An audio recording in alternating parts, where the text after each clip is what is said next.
Allah walhamdulillah wa la ilaha illallah. Kita harus mengakui keputusasaan umat Islam ini dan kesedihan umat Islam di mana-mana melihat kondisinya. Ini memang sudah dikondisikan oleh lawan-lawan kita, baik lewat media cetak maupun media elektronik yang di dalam pemberitaannya selalu memojokkan umat Islam, saudara. Sampai akhirnya umat Islam percaya dengan kebohongan-kebohongan yang mereka buat. Jangan lupa, kebohongan itu kalau digaungkan terus, akhirnya lama-lama orang anggap benar, saudara. Kebohongan yang diulang-ulang itu bohong, itu berita bohong, tapi diulang-ulang terus, saudara. Lama-lama orang anggap benar. Itu yang sedang mereka lakukan terhadap umat Islam. Akhirnya umat Islam di mana-mana banyak putus asa, umat Islam di mana-mana banyak sedih, umat Islam di mana-mana banyak merasa lemah, umat Islam di mana-mana banyak merasa tidak berdaya, umat Islam di mana-mana saudara nggak yakin kalau dirinya bisa menang. Melihat kondisi yang ada di zaman sekarang ini semua merupakan propaganda dan rekayasa yang dilakukan oleh musuh-musuh Islam. Saya berikan contoh yang enteng saja, saudara. Mari kita lihat bagaimana media membentuk frame pemberitaannya menyudutkan umat Islam tanpa umat Islam merasakan, saudara. Saya kasih contoh. Begitu malam takbiran, banyak masyarakat takbir keliling di kampung masing-masing, saudara. Itu kan untuk menunjukkan kebahagiaan mereka di malam takbiran. Tapi kemudian muncul di televisi berita. Apa beritanya? Saudara, beritanya jalan macet akibat takbiran. Itu beritanya tuh. Jadi beritanya bukan umat Islam bahagia malam takbiran, bukan. Beritanya bukan malam takbiran Allah disucikan, diagungkan, bukan. Bukan, beritanya jalan macet akibat takbiran, saudara. Dia bukan ingin bicara jalan macetnya, dia ingin pojokkan takbiran. Takbiran itu cuma bikin macet jalanan, gak ada manfaatnya. Ini penghinaan yang kita nggak rasakan, saudara. Kita nonton beritanya kayaknya biasa-biasa saja, saudara. Itu menusuk Islam. Ini namanya frame kejahatan media, saudara. Nah, besoknya umat Islam sholat Id, saudara. Sholat Id, karena yang sholat Id banyak, biasanya kalau Idul Fitri, Idul Adha kan lebih banyak dari Jumatan, saudara. Sampai keluar-luar, sampai ke jalanan. Kenapa? Karena perempuan ikut. Nah, kalau Jumatan kan perempuan gak ikut, saudara. Sampai ke jalan-jalanan, sampai buat di lapangan, di mana-mana, saudara. Nah, kemudian apa yang terjadi? Nah, kan banyak yang sholat pakai koran, saudara. Nah, begitu pakai koran kan banyak juga yang bawa aqua minum, buang di jalanan, saudara. Nah, kemudian keluar berita, bukan umat Islam bahagia maaf-maafan di hari raya, bukan. Apa beritanya? Tumpukan sampah setelah sholat Id. Itu beritanya, saudara. Hampir di semua TV, perhatikan aja. Tumpukan sampah setelah sholat Id. Dia bukan mau bicara sampahnya, dia cuma ingin tunjukkan sholat Id itu jorok, kotor, cuma buang-buang sampah di mana-mana. Ditusuk kita, saudara, tanpa kita kesadari. Kita baca beritanya seperti kita tidak dipukul orang, saudara. Padahal kita sedang dipukul. Luar biasa media ini, saudara. Nggak sampai di situ. Kan mudik lebaran kan banyak yang pulang mudik, saudara. Pulang mudik. Terjadi kecelakaan di Brebes, terjadi kecelakaan di Cirebon, terjadi kecelakaan di jalan tol, saudara. Ada yang meninggal dunia, saudara. Keluar lagi berita. Mudik lebaran membawa maut. Itu beritanya, saudara. Tapi mudik lebaran yang orang-orang kampung ini pada pulang mudik bahagia, seneng, mau ketemu orang tua, mau ketemu keluarga, itu nggak dibahas, saudara. Bagaimana bunga kebahagiaan mereka pulang kampung setahun sekali? Bagaimana bunga silaturahmi mereka yang mereka bangun setahun sekali? Itu ditutup. Yang dibuka mudik lebaran membawa maut. Kenapa mereka nggak pernah bikin berita mudik Natal membawa maut, saudara? Apa di malam Natal nggak ada tabrakan? Apa di malam Natal nggak ada kecelakaan? Apa di malam Natal orang nggak ada yang mati gara-gara Natalan? Nggak ada, saudara. Kenapa? Karena yang mereka ingin tusuk bukan kecelakaannya, Islamnya. Masya Allah. Kira-kira jelas tidak? Nggak sampai di situ. saudara. Warung Ibu Saini di Serang, saudara. Nah, jangan lupa tuh, saudara. Orang Banten itu punya tradisi sejak sebelum Belanda datang, saudara. Yang namanya bulan Ramadan tidak boleh ada warung milik siapapun, saudara, yang buka di siang hari bulan Ramadan. Ini tradisi orang Banten. Bahkan bukan di situ saja. Dulu di zaman penjajahan Belanda, Belanda pun nggak boleh buka warung di siang hari bulan Ramadan, saudara. Ini menarik, ini orang-orang Banten ini, saudara. Pokoknya kalau ada yang coba-coba buka, walaupun itu company yang punya, Belanda yang punya, mereka serbu, saudara. Makanya jangan kaget, dulu di zaman penjajahan Belanda di Cilegon, ada gubernur jenderal Belanda melarang penggunaan speaker di musola, saudara. Ngamuk orang Banten, perang, saudara, disembelih itu gubernurnya. Coba kita lihat, saudara, ngelarang speaker, disembelih. Jadi sebelum Tanjung Balai kejadian di Banten udah dari dulu, saudara. Jangan coba-coba ngelarang speaker. Jangan coba-coba ngelarang orang-orang selawatan di masjid-masjid, saudara. Sekarang kita kembali ke soal orang Banten, saudara. Jadi sudah tradisi yang ditaati oleh orang-orang Banten, mau ulamanya, mau jawaranya, mau rakyatnya. Pokoknya kalau bulan Ramadan masuk, jangan dagang di siang hari. Maksudnya dagang makanan dan minuman.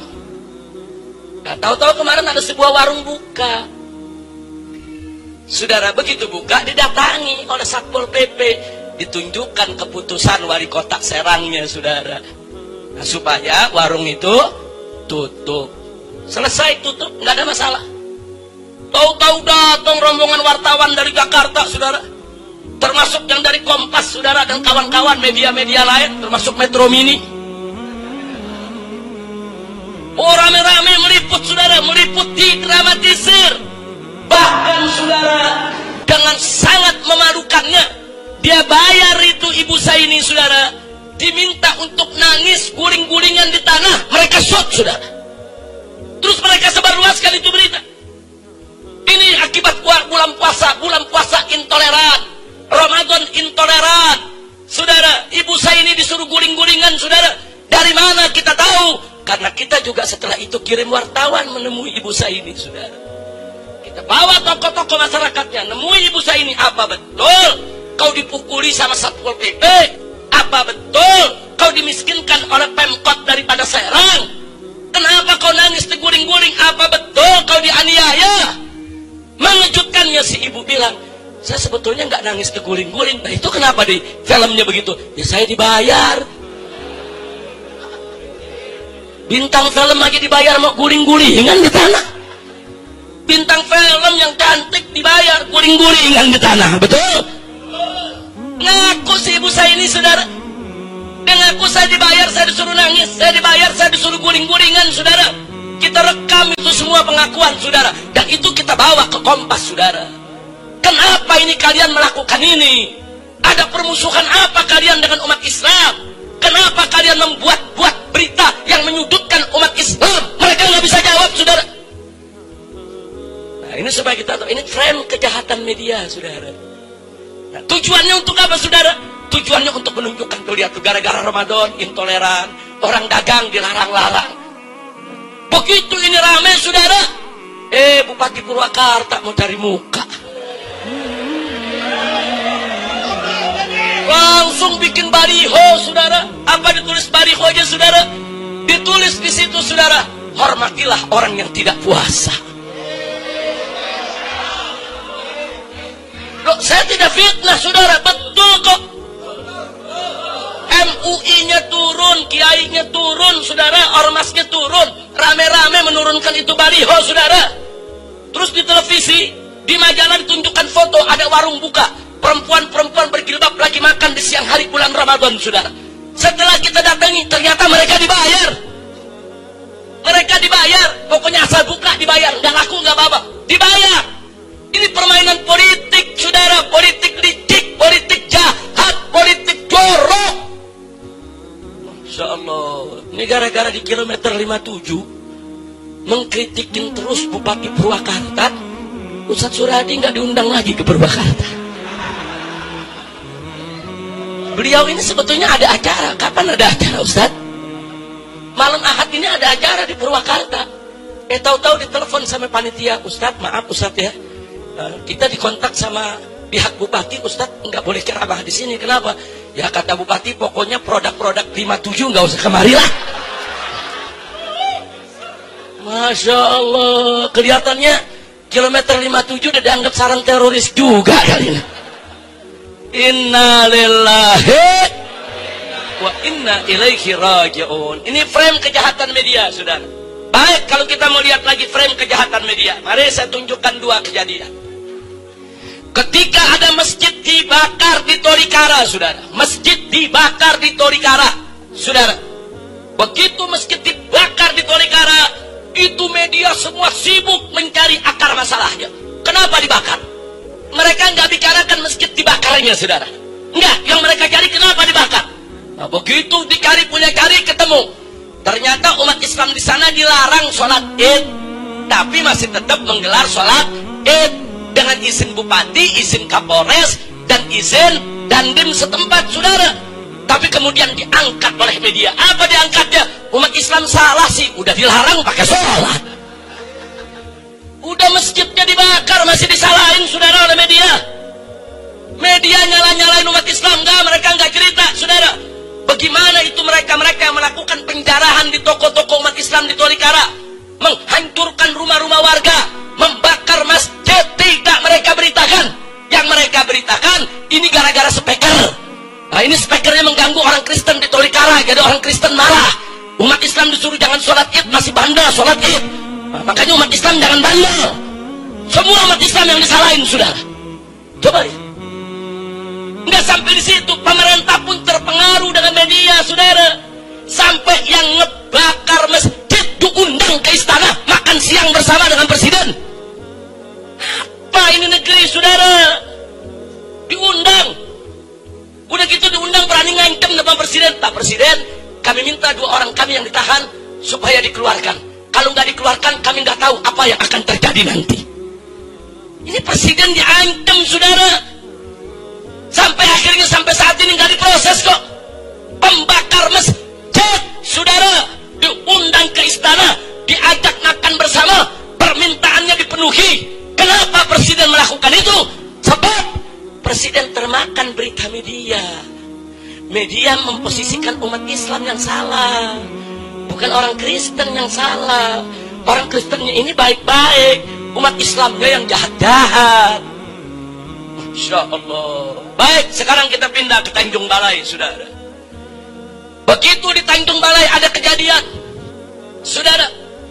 Saat adzan sholat Isya dikumandangkan, ada seorang warga non-muslim, saudara, dari etnis Tionghoa, perempuan, tidak terima, masuk ke masjid, protes kepada muadzin, masuk ke masjid, protes kepada muadzin dan maki-maki imam, saudara. Saya tanya, kira-kira kalau di Kerawang kejadian begitu diapain itu orang? Nggak jujur, saya mau tanya, kira-kira kita diam apa marah? Nah, jadi kalau orang Tanjung Balai marah, wajar tidak? Mereka marah, saudara. Nah, sebetulnya waktu mereka marah bisa diredam. Kenapa? Nah, mereka dibawa ke polisi, didamaikan di polisi. Kalau mereka mengaku salah, nggak ngotot di polisi, nggak terjadi. Tapi begitu di kantor polisi tetap ngotot, tetap merasa benar, umat Islam disalahkan, umat Islam akhirnya marah. Belasan vihara mereka bakar, saudara. Nah, sekarang baik, mari kita lihat berita apa yang diberitakan di TV. Yang diberitakan di TV, saudara, 9 atau 11 vihara dibakar oleh umat Islam. Toko dijarah, rumah dijarah, itu yang diberitakan, saudara. Tapi soal bagaimana si kafir melarang azan, menolak speaker, memprotes umat Islam, tidak diberitakan, saudara. Yang diberitakan ada penjarahan, umat Islam menjarah orang-orang Cina, umat Islam menjarah toko-toko, umat Islam merampok, umat Islam membunuh, umat Islam membakar vihara-vihara. Nggak ada yang ngejelasin kenapa itu terjadi, saudara. Umat Islam diposisikan lagi sebagai bajingan, sebagai penjahat, saudara. Pembakar masjid dari Irian diundang ke istana. Apa ada pembakar vihara dilakukan oleh umat Islam diundang ke istana? langsung Presiden bersuara keras. Saudara, Kapolri bersuara keras. Menko Polhukam bersuara keras. Tindak, tangkap semuanya. Kenapa di Tolikara nggak begitu, saudara? Nah, jadi di sini saya ingin menyampaikan kepada Anda, lalu kenapa umat Islam di mana-mana diam? Karena sudah termakan media. Mereka pikir benar umat Islam yang salah, umat Islam yang jahat, umat Islam yang bandel. Nah, karena udah dibentuk oleh media begitu, akhirnya umat Islam terima mereka disalahkan. Ini yang tadi saya katakan, sudah dibentuk untuk kita ini merasa hina, rendah, merasa kita ini bodoh, merasa kita ini sudah ada di bawah mereka, saudara. Inna lillahi wa inna ilaihi raji'un. Jadi supaya Anda tahu, ini media frame-nya jahat terhadap Islam. Dan media ini, saudara, menentukan opini umum dan dia bisa mempengaruhi kebijakan. Karena di Irian, di Papua waktu itu, media semua nyala-nyalain umat Islam. Akhirnya, saudara, JK selaku wakil presiden ikut memberikan pernyataan menyalahkan umat Islam. Nah, karena dianggap yang bukan Islamnya tidak salah, akhirnya presiden mengundang mereka, saudara, untuk datang ke istana. Kenapa presiden dan wakil presiden melakukan itu? Karena mereka terpengaruh dengan frame yang dibentuk oleh media. Begitu juga di Tanjung Balai, saudara. Nah, kenapa sekarang pemerintah termasuk JK lagi-lagi menyalahkan umat Islam, menyalahkan speaker yang ada, saudara? Nah, kenapa itu terjadi? Karena termakan oleh berita media. Karena media memberitakan umat Islam jahat, umat Islam menjarah, umat Islam ingin membunuh, umat Islam membakar vihara.